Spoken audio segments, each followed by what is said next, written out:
नमस्कार friends, sorry future कहते हैं, ये फ्यूचर का टाइम है। तो इस तीन कैटेगरीज के अंदर हमने इसे डिवाइड किया हुआ है, ये प्रेजेंट, पास्ट और फ्यूचर के अंदर वक्त को।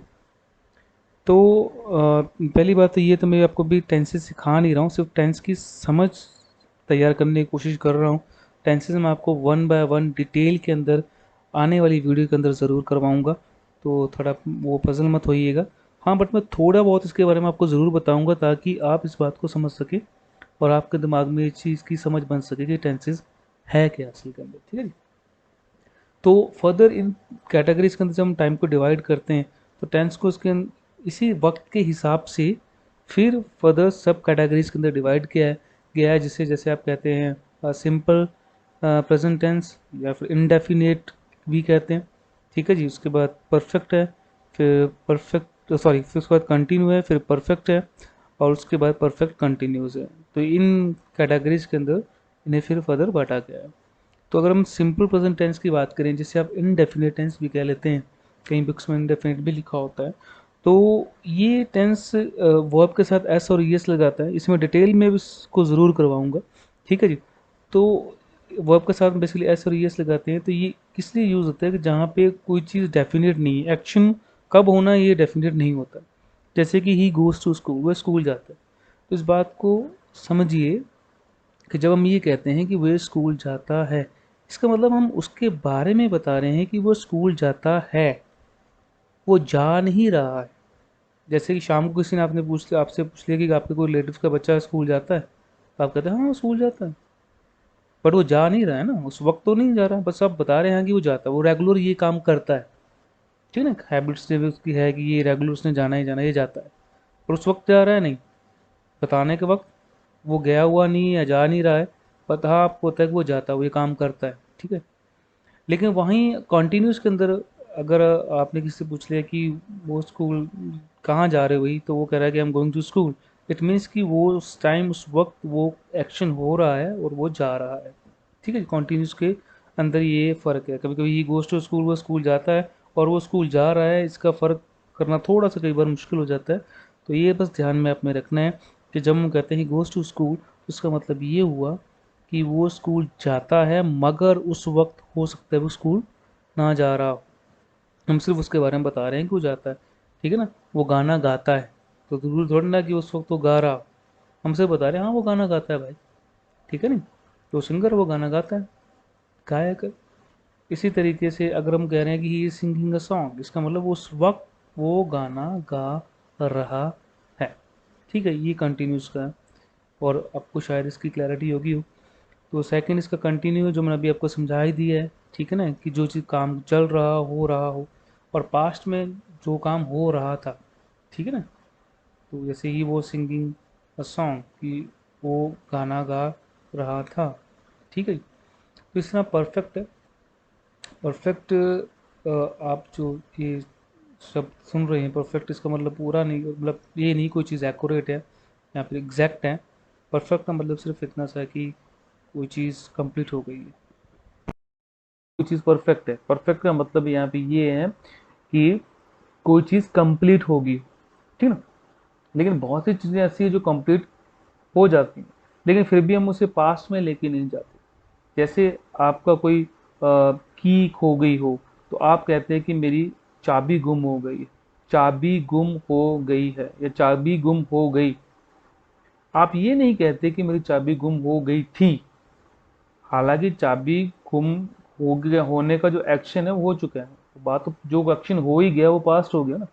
लेकिन हम हर एक्शन को पास्ट में नहीं लेके जाते। जैसे आपने कोई काम कर लिया है, अपना होमवर्क कर लिया, या आपने कोई भी टास्क कर लिया, तो आप कहते हैं कि मैंने अपना काम कर लिया है।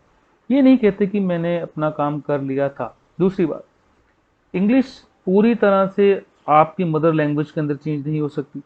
ठीक है ना, आपको उसकी समझ बढ़ानी पड़ेगी। ठीक है नहीं।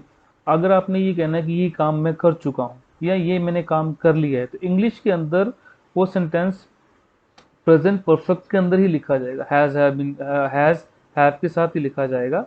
उसमें आप ये नहीं कह सकते कि कर लिया या कर चुका दो अलग अलग वाक्य हैं और उसके अंदर अलग अलग मतलब कि इंग्लिश यूज होगी, ऐसा कुछ भी नहीं है। कर लिया या कर चुका हूँ, मतलब ये एक ही सेंस है।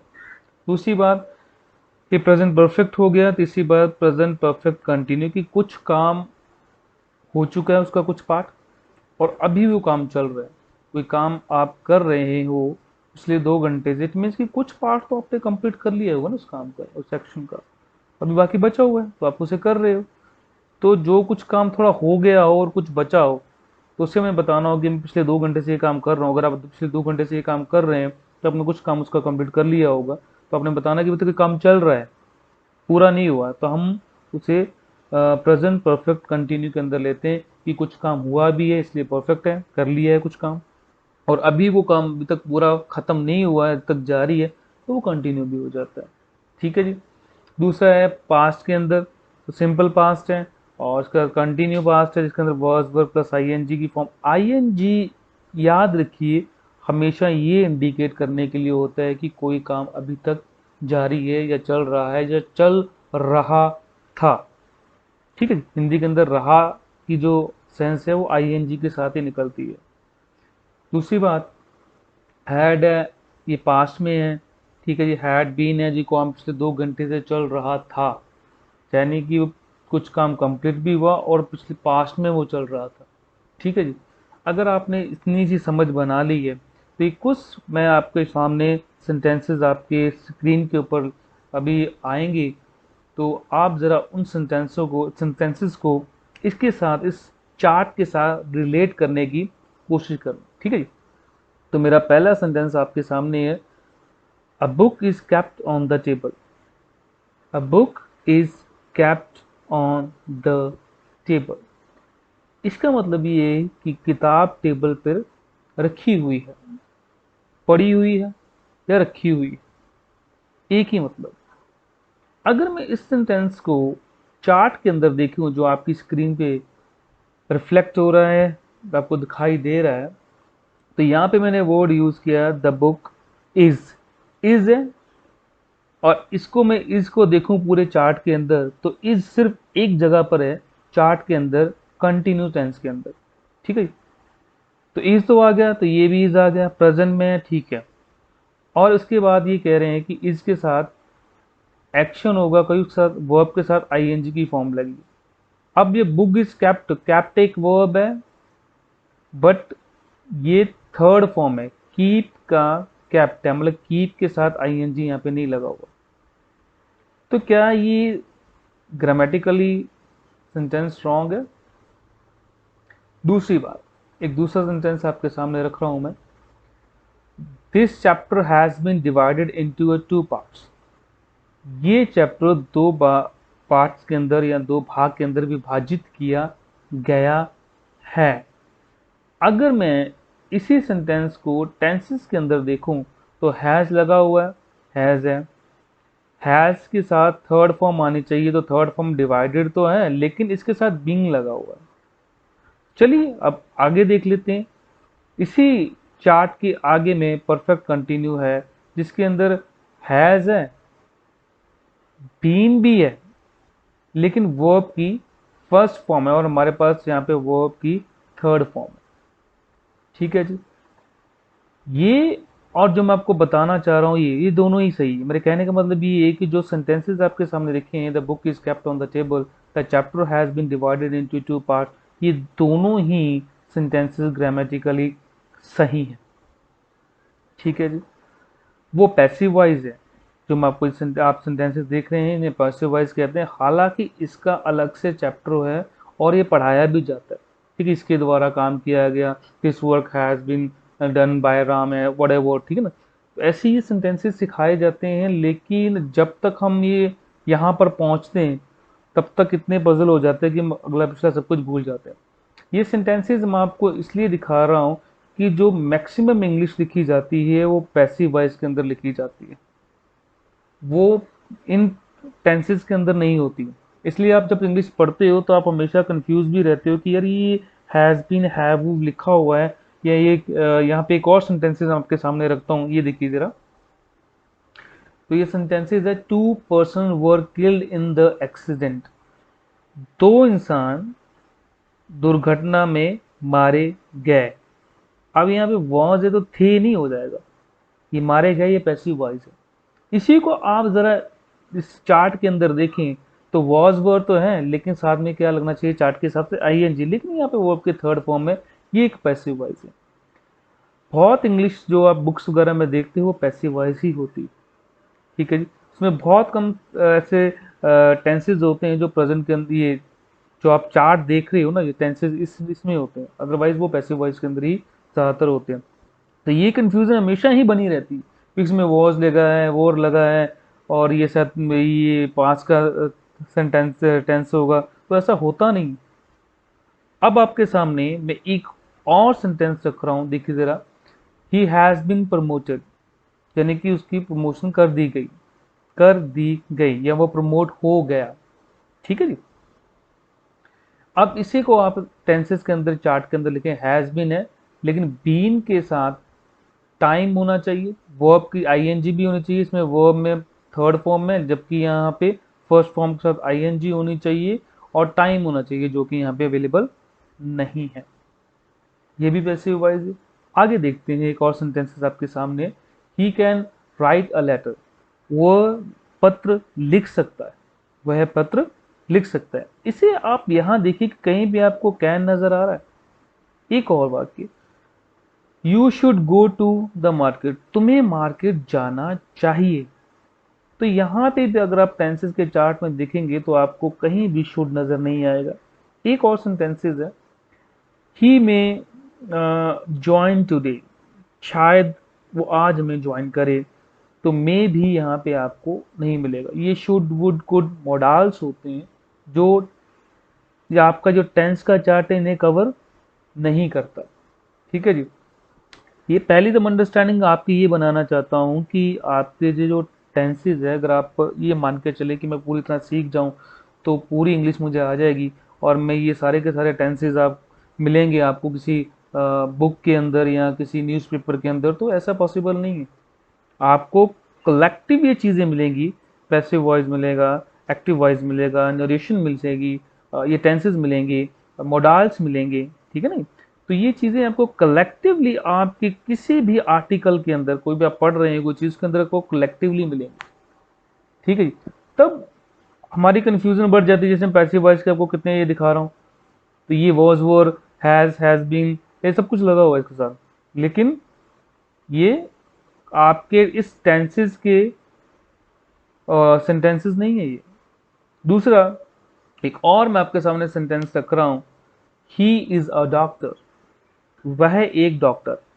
इसको आप यहाँ पे सेंटेंसेस के अंदर देखें, इज एक टाइम है जो बता रहा है कि वो डॉक्टर है, ठीक है जी। और आप इसे चार्ट में देखेंगे तो इज तो है, लेकिन इज आर एम के साथ आईएनजी यानी मेन, इसके अंदर मेन वर्ब। अगर मैं आपसे ये पूछूं कि ही इज अ डॉक्टर, इसके अंदर वर्ब कहाँ है, तो जो आपको इज नजर आ रहा है ना, वही वर्ब है इस पूरे सेंटेंस के अंदर, वो वर्ब है। हालांकि वो हेल्पिंग वर्ब है, लेकिन मेन वर्ब तो है ही नहीं, इसका मतलब ये थोड़ा ना कि वो वर्ब नहीं है, ठीक है ना। इज आर एम वर्ब ही है, चाहे आप उन्हें हेल्पिंग वर्ब कहें, तो पर वर्ब तो वर्ब ही है ना, चाहे वो हेल्पिंग वर्ब क्यों नहीं है। लेकिन यहाँ पे वो हेल्पिंग वर्ब नहीं है, यहाँ पे मेन वर्ब की तरह है, क्योंकि मेन तो वर्ब के साथ है ही कोई नहीं, कोई। अब वर्ब क्या है, जो एक्शन को रिप्रेजेंट करती है। वर्ब के चैप्टर के अंदर मैं वर्ब के बारे में भी आपको सब कुछ बताऊंगा, आप मेरी वीडियो वो देख सकते हैं, ठीक है जी। तो मैं यहाँ पे बात कर रहा हूँ, ही इज अ डॉक्टर। ये सेंटेंस आपको यहाँ इस टेंस के जो चार्ट है यहाँ पे ये इसकी फॉर्मेशन नहीं हो सकती, ये इसका पार्ट एक तरह से कह सकते हैं कि नहीं है, क्योंकि चार्ट के अंदर अगर इज आर एम यूज होना है तो मेन वर्ब होनी चाहिए और वे वर्ब के साथ आईएनजी लगना चाहिए। तो शायद मैं आपकी ये अंडरस्टैंडिंग अब तक बना सका हूँगा कि भाई साहब टेंसेस करते क्या है, कि ठीक है टाइम के बारे में बता रहे हैं कि प्रेजेंट, पास्ट, फ्यूचर, ये बात सही है, लेकिन ये बात अधूरी है। ये टाइम के साथ साथ एक्शन को बताते हैं, यानी कि इसके अंदर एक्शन होना, क्रिया का होना बहुत जरूरी है। या तो क्रिया चल रही है, या हो चुकी है, या पिछले 2-3 घंटे से चल रही है, यानी कि इस जो आपको टेंसेस पढ़ते हैं इसके अंदर मेन चीज, मेन फोकस ये होता है कि टाइम के साथ साथ किसी क्रिया का होना या हो चुका होना जरूरी है, मेन वर्ब जरूरी है। अभी आपने जो ऊपर देखे कि ही इज अ डॉक्टर, या फिर एक और सेंटेंसेस में आपको बताता है कि ही वॉज अ टीचर, कि वो एक टीचर थी। ठीक है जी। तो इसके अंदर कोई मेन वर्ब नहीं। आपने ऊपर पैसिव वॉइस भी देखे हुए हैं, जैसे book is kept on the table. ठीक है, this chapter has been divided into two part, किया गया है। इसके अंदर हैज, हैव बीन सब यूज हो रहा है। ठीक है जी। तो वो आपके हम थर्ड फॉर्म लेते हैं। तो शायद ये आप समझ पा रहे हो कि ये जो पहला जो लोगों का मिथ है कि मैं टेंस सीख लूँ तो पूरी इंग्लिश सीख सकता हूँ, तो ये पॉसिबल नहीं है। टेंसेस से फोकस करते हैं कि कोई काम, एक्शन जिसमें होना ज़रूरी है, कि जहाँ तो वो हुआ हो तो वो बताएगा आपको, जहाँ वो चल रहा होगा या चल रहा था होगा, जहाँ वो चलता है अभी भी कंटिन्यू है। यानी एक्शन मेन वर्ब का होना बहुत ज़रूरी है टेंसेस के अंदर, ये एक नेसेसिटी चीज़ है। ठीक है ना। तो शायद ये आप बात समझ गए हो कि किस तरीके से ये टेंसेस मैंने आपको पहले बता दिया कि टाइम में, अगर मैं डेफिनेशन की बात करूँ तो डायरेक्टली रिप्रेजेंट टू टाइम। ठीक है। दूसरा, इसके अंदर मेन वर्ब का होना ज़रूरी है। आपको मेरे साथ इसी तरीके के साथ इंग्लिश पढ़नी पड़ेगी, ये पैसिव और एक्टिव वाइज मैं आपको साथ साथ ही करवाऊंगा। और क्योंकि मैं ये चाहता हूँ कि आप इंग्लिश वैसे ही सीखें जैसे आप अदर लैंग्वेज सीखे हुए हैं। ठीक है जी। नहीं तो अगर मैं इसको आपको सेपरेट करवाने की कोशिश करूँ कि टेंसेस के बारे में से बताऊँ और ये चीज़ें मैं आपको साथ साथ ना बताऊँ, तो फिर आपकी समझ वैसी ही उतनी ही रह जाएगी, पहले की तरह ही आप इम्प्रूव नहीं कर पाएंगे।